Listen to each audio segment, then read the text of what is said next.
اعوذ باللہ من الشیطان الرجیم بسم اللہ الرحمن الرحیم۔ السلام علیکم ورحمۃ اللہ وبرکاتہ۔ آج ہم بتائیں گے روحانی علاج کرنے والے مریض کی قمیض کیوں منگواتے ہیں، اس کی پیمائش کر کے کیسے معلوم کرتے ہیں اس پر جادو ہے یا نہیں، بازو کی پیمائش کر کے کیسے معلوم کرتے ہیں اس پر جادو ہے یا نہیں۔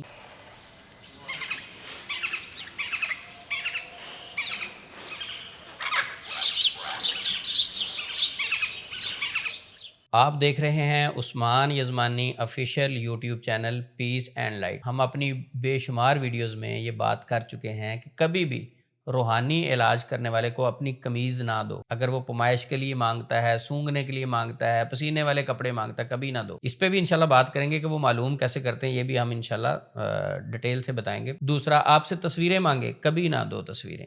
گھر کی مٹی مانگے، کبھی نہ دو۔ بال مانگے، کبھی نہ دو۔ مریض سے مریض اور اس کی والدہ کا نام پوچھے، کبھی نہ یہ انفارمیشن دو، کیونکہ علاج کے نام پر آپ پر جادو ہو سکتا ہے۔ علاج کے نام پر آپ پہ کسی قسم کے اثرات مسلط کیے جا سکتے ہیں۔ اگر آپ نے روحانی علاج کروانا ہے تو اس کے لیے رقیہ کافی ہے، قرآن پاک سے دم کافی ہے اور کونسلنگ کافی ہے۔ یہ انفارمیشن نہیں دینا پڑتی۔ لیکن اگر ایک مریض سے کوئی مدر کا نیم پوچھتا ہے تو اس سے پوچھا جائے، بھئی علاج تو میں نے کروانا، آپ میری مدر کا نیم کیوں پوچھتے ہو؟ اس کا مطلب یہ ہے کہ مدر کا نیم اس لیے پوچھتا ہے اس نے کوئی حساب لگانا، اور حساب لگانا اسلام میں جائز ہی نہیں ہے۔ حساب لگانے والے کے پاس جانا بھی جائز نہیں ہے، حساب لگوانا جائز بھی نہیں ہے، حساب لگانا جائز بھی نہیں۔ مجھے اکثر لوگ فون کر کے کہتے ہیں عثمان بھائی حساب لگوانا ہے، حالانکہ یہ حساب والا کانسیپٹ بالکل اور ہے۔ تو اب ہم آتے ہیں کہ یہ علاج کرنے والے قمیض کیوں منگواتے ہیں۔ دیکھیں، یہ پسینے والے کپڑے اس لیے مانگتے ہیں، جادوگر ہوتے ہیں وہ، اس لیے مانگتے ہیں کہ وہ اپنے شیاطین کو سونگھنے کے لیے دیتے ہیں، اور جب وہ شیاطین سونگھتے ہیں تو متعلقہ بندے کے پاس اس کو بھیجتے ہیں، شیاطین کے ذریعے سے انفارمیشن لیتے ہیں۔ تو آپ یہ بتائیں کہ شیاطین سچے ہوتے ہیں؟ شیاطین پہ اعتماد ہم کیوں کریں؟ وہ تو غلط انفارمیشن بھی دے سکتے ہیں، وہ تو مس گائیڈ بھی کر سکتے ہیں، وہ تو ہمارا دشمن ہے، شیطان ابلیس تو ہمارا دشمن ہے، ہم کیوں اس پہ اعتماد کریں؟ تو اب ہم آپ کو پریکٹیکلی بتاتے ہیں کہ یہ ہاتھ کی صفائی ہوتی ہے۔ کچھ لوگ آپ کی قمیض کی پیمائش کرتے ہیں، وہ ہاتھ کی صفائی ہے۔ سونگھنے والے جادوگر ہیں، جو پیمائش کرتے ہیں ان کی ذرا ٹرک ہے، ہاتھ کی صفائی ہے۔ میں آپ کو یہ پریکٹیکلی کر کے دکھاتا ہوں، آپ ابھی دیکھ۔ کچھ لوگ یہ کہیں گے کہ انہوں نے اپنا ویڈیو میں کٹنگ کی ہے جی، ایڈیٹنگ کی ہے، تو یہ کیمرہ مین میرے بھائی جو ہے نا، موبائل میرے پاس رکھ دیں جی، سٹاپ واچ لگا کے، تاکہ پتہ چلے کہ اس میں کسی نے کوئی چھیڑ چھاڑ نہیں کی۔ تو یہ سٹاپ واچ چل پڑی ہے، ہم کسی قسم کی کوئی ایڈیٹنگ نہیں کریں گے، آپ کے سامنے ہماری قمیض کم ہو جائے گی، آپ اپنی آنکھوں سے دیکھیں گے قمیض کم ہوگی۔ اب وہ عامل حضرات کہتے ہیں کہ اگر قمیض چھوٹی ہو جائے تو جادو کا مسئلہ ہے۔ اچھا، اب یہ والی جو قمیض ہے یہ ہے بھی میری اپنی، اگر یہ قمیض کم ہوگی کیا مطلب میرے اوپر بھی جادو ہے؟ تو یہ لوگوں کو بیوقوف بناتے ہیں جی۔ آپ پینسل پکڑیں گے، آپ پریکٹیکلی ہم کر کے دکھاتے ہیں۔ یہ میں نے اپنے ہاتھ سے قمیض پکڑ لی ہے جی، آپ پیمائش پوری کریں گے جی۔ ایک منٹ، یہ پکڑیں گے جی، ایک منٹ پینسل۔ اچھا جی، دوبارہ پکڑ کے رکھیں گے پینسل، سر آپ یہ دوبارہ رکھیں پینسل۔ یہ دیکھیں گے آپ دونوں طرف بالکل پینسل بالکل اس میں پوری ہے، پیمائش اس کی بالکل پوری ہے۔ اب میں اس کے بعد ایک چھوٹی سی صورت پڑھوں گا تو دیکھیں گے قمیض چھوٹی ہو جائے گی۔ تو یہ جو قمیض چھوٹی اور بڑی کرتے ہیں تو یہ خود ان کا اپنا ہاتھ کی صفائی ہوتی ہے۔ اب یہ آپ پینسل پکڑ لیں جی، کیمرے میں ہی رکھیں گے، کوئی یہ نہ کہے کہ پینسل کو چھوٹا بڑا کر دیا۔ تو یہ کیمرے کے اندر ہی پینسل ہے، سٹاپ واچ چل رہی ہے، ہم نے کوئی ایڈیٹنگ نہیں کرنی، آپ اپنی آنکھوں سے دیکھیں گے۔ میں ایک صورت پڑھتا ہوں، اس کے بعد دیکھیں گے 1 انچ یہی قمیض چھوٹی ہو جائے گی۔ یہ میں کیمرے میں آپ کے یہ سامنے لے آیا ہوں، ٹھیک ہے، دوبارہ چیک کروا دیں گے جی۔ یہ بالکل پینسل دونوں طرف پوری ہے۔ پھر پکڑ لیں گے جی پینسل، کیمرے میں رکھیں گے۔ اعوذ باللہ من الشیطان الرجیم بسم اللہ الرحمن الرحیم قل اعوذ برب الناس ملک الناس الہ الناس من شر الوسواس الخناس الذي يوسوس في صدور الناس من الجنة والناس.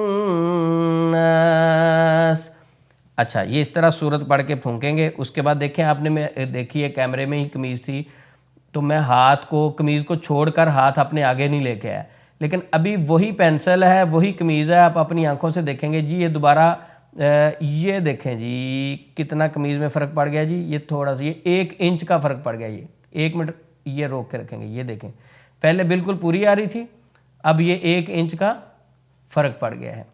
تو یہ میں آپ کو بتاتا ہوں جی. پینسل آپ پیچھے کر لیں گے. اب ہوتا کیا ہے کہ بیسیکلی یہ جب آپ اس قمیض آپ کو پکڑاتے ہیں اس طرح قمیض پکڑ کے صرف ڈائریکشن چینج ہونے سے آپ کی قمیض کم ہو جاتی ہے, قمیض آپ کی زیادہ ہو جاتی ہے. یہ اس طرح کرنے سے قمیض میں فرق آ جائے گا, اس طرح کرنے سے قمیض میں فرق آ جائے گا.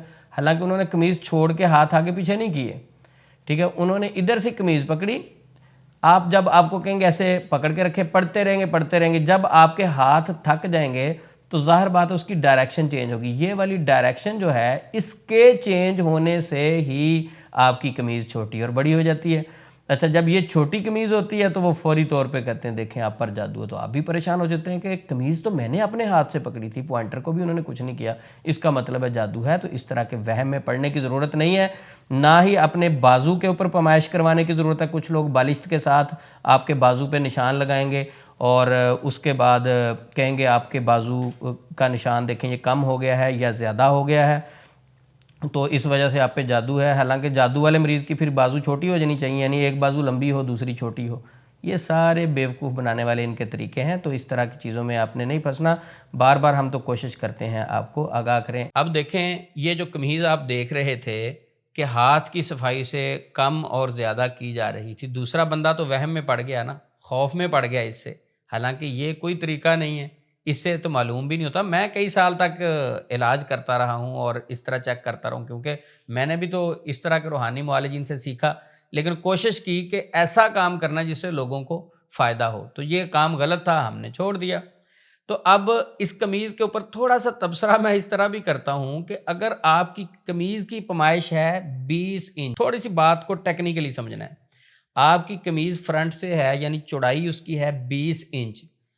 اگر یہ کہتے ہیں کہ جادو والا مریض جو ہے اس کی قمیض دم کرنے سے چھوٹی ہو جاتی, 2 انچ کم ہو جاتی, مان لیا اب 20 انچ قمیض کی چوڑائی ہے تو دم کرنے سے 2 انچ ختم ہو کے 18 انچ رہ جانی چاہیے.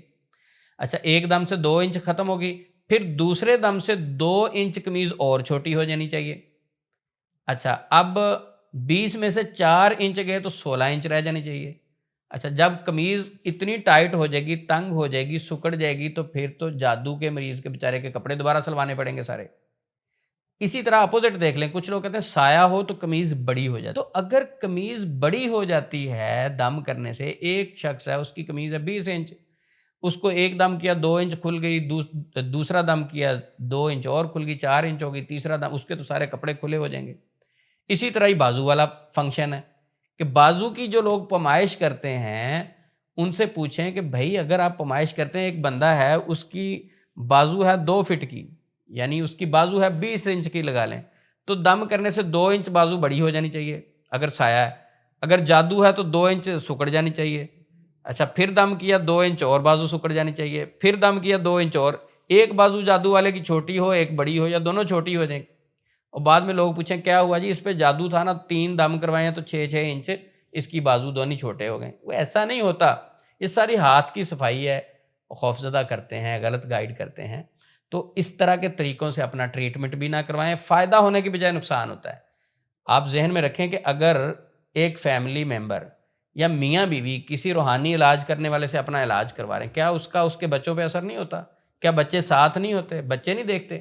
یہ ساری چیزیں آگے کنورٹ ہو رہی ہوتی ہیں. تو آپ اس بات کو سمجھنے کی کوشش کریں, میاں بیوی اگر کسی سے روحانی علاج کروا رہے ہیں, بچے بھی ساتھ جاتے ہیں, بچے گھر میں بھی ہیں اور خواتین بھی ہیں, تو وہ ساری چیزوں کا باقی فیملی پہ اثر نہیں ہوتا, وہ نظریہ گھر میں نہیں آتا, وہ سوچ گھر میں نہیں آتی. تو قمیض نہ تو چھوٹی ہوتی ہے نہ بڑی ہوتی ہے, یہ صرف ہاتھ کی صفائی ہوتی ہے. آپ نے خود اپنی آنکھوں سے دیکھ لیا. لہٰذا کوئی بھی روحانی علاج کرنے والا آپ سے قمیض مانگے, اس کو کہیں اللہ حافظ. آپ سے مریض اور مریض کی والدہ کا نام پوچھے, مریض کا نام پوچھنا چلو اس کے لیے دعا کرے گا, والدہ کا نام ساتھ پوچھے اسے کہیں اللہ حافظ. اگر تصویریں مانگے خواتین سے کوئی علاج کرنے والا، اسے کہیں اللہ حافظ. جان چھڑوائیں ایسے جگہ سے، آپ سکون لینے کی بجائے خوف خود خرید کے گھر میں لے آتے ہیں. تو یہ باتیں ساری ٹیکنیکلی سمجھیں کہ نہ تو کسی کی قمیضیں سکڑتی ہیں، مثلا چیک کی ہے قمیض اس کی 2 انچ چھوٹی ہوگی لیکن پمائش کرنے پہ وہ 20 انچ ہی ہے.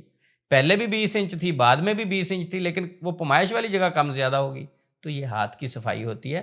بہت سارے لوگوں نے میری وہ ایک ویڈیو وائرل ہوئی قمیض کے متعلق، انہوں نے بڑے سوال کیے، عثمان بھائی قمیض اس طرح نہیں پکڑنی تھی، وہ نیچے زمین پہ رکھنی تھی، بازو اس طرح نہیں رکھنا، اس طرح کرنا ہے، آپ لوگوں کو غلط گائیڈ کر رہے ہیں. میں ان سے ایک سمپل کامن سوال کرتا ہوں کہ بھائی اگر آپ کی قمیض 20 انچ چوڑی ہے، 20 انچ کھلی ہے، دم کرنے سے وہ اصل پمائش میں فرق کیوں نہیں پڑتا؟ دیکھیں اصل پمائش بھی تو کم زیادہ ہونی چاہیے نا، وہ کم زیادہ نہیں ہوتی، جتنا آپ پکڑتے ہیں وہ صرف کم زیادہ کیوں ہوتی؟ یہ تو پھر ہاتھ کی صفائی ہے. اگر دم کرنے سے قمیض 2-4 انچ بڑی ہوتی ہے تو 20 انچ کی جگہ 24 انچ ہو جائے، اور دوسرا دم کریں 4 انچ اور بڑے 28 انچ ہو جائے، وہ کیوں نہیں ہوتی؟ قمیضیں تو سیم رہتی ہیں، لیکن ہاتھ میں پکڑنے سے قمیضیں جب کم زیادہ چھوٹی ہوتی ہیں، بیوقوف بناتے ہیں لوگوں کو، غلط گائیڈ کرتے ہیں. پہلے پریشان بندہ ہوتا ہے اس کو اور خوف میں پریشانی میں ڈال دیتے ہیں. تو لہٰذا میں یہی نصیحت کروں گا کہ کوئی علاج کرنے والا آپ سے قمیض مانگے، اس طرح کی چیزیں مانگے، اس سے علاج نہ کروائیں. اب سوال یہ ہے کہ ہم کریں کیا؟ کیسے معلوم کریں ہمارے اوپر جادو ہے یا نہیں؟ جس طرح ڈاکٹر سے ہم علاج کروانے کے لیے جاتے ہیں ڈاکٹر کے پاس، وہ کیا پوچھتا ہے آپ سے؟ سمٹمز. شوگر کی علامات ہے نا، شوگر کی سمٹمز ہیں. آپ کہیں میرے پاؤں آگے سے سکڑنے شروع ہو گئے ہیں، سن ہونے شروع ہو گئے ہیں، بے جان ہونا شروع ہو گئے ہیں، بھوک اچانک سے بہت زیادہ لگنا شروع ہو گئی ہے، جسم میں تھکاوٹ رہنا شروع ہو گئی ہے، سستی فیل ہو رہی ہے، تو ڈاکٹر کہے گا یہ تو شوگر کی علامات لگ رہی ہیں. جس طرح ہر مرض کی علامات ہوتی ہیں، اسی طرح جادو کے مریض میں بھی کچھ علامات پائی جاتی ہیں. اگر آپ یہ جاننا چاہتے ہیں آپ پر جادو ہے یا نہیں، تو اس کی کچھ علامات ہوتی ہیں. ویڈیو کی ڈسکرپشن میں جائیں، انشاءاللہ آپ کو وہ ویڈیو جادو کی علامات کیا ہیں وہ ویڈیو مل جائے گی. اس ویڈیو میں آپ دیکھیں کہ جو علامات اس میں پائی جاتی ہیں آپ میں پائی جاتی ہیں یا نہیں. اگر وہ علامات آپ میں پائی جاتی ہیں، ویڈیو کے کمنٹ میں ہمیں بتائیں کہ کتنے % وہ علامات آپ میں پائی جاتی ہیں، ہم آپ کو بتا دیں گے. اور اب اگر آپ پہ جادو کا مسئلہ نکل بھی آیا تو اس کے لیے کسی کے پاس جانے کی ضرورت نہیں ہے. آپ کو وظائف بتائیں گے، گھر میں بیٹھے وظائف کریں، وہ جادو ختم ہو جائے گا. یہ ضروری تو نہیں ہے کہ جادو کا علاج ایک علاج کرنے والا ہی کر سکتا ہے. جادو کا علاج صرف معالج ہی کر سکتا ہے. اس کے لیے رہنمائی چاہیے ہوتی ہے نا. اگر کوئی اچھا ڈاکٹر ہے، وہ آپ کو فون پہ ہی آپ کا مسئلہ مسائل سن کر آپ کو گائیڈ کر دے، کیا وہ میڈیسن نہیں بتا سکتا؟ تو قرآن پاک میں مکمل بیماریوں کا علاج بھی ہے، روحانی مسائل کا حل بھی ہے. آپ اپنے گھر میں بیٹھ کر وہ دعا کر سکتے ہیں. آپ اپنے گھر میں بیٹھ کے قرآن کی تلاوت کریں تو آپ کے مسئلے حل ہو سکتے ہیں. لہٰذا اگر آپ یہ معلوم کرنا چاہتے ہیں تو پھر ہماری وہ ویڈیو جادو کی علامات والی واچ کریں. السلام علیکم ورحمۃ اللہ وبرکاتہ.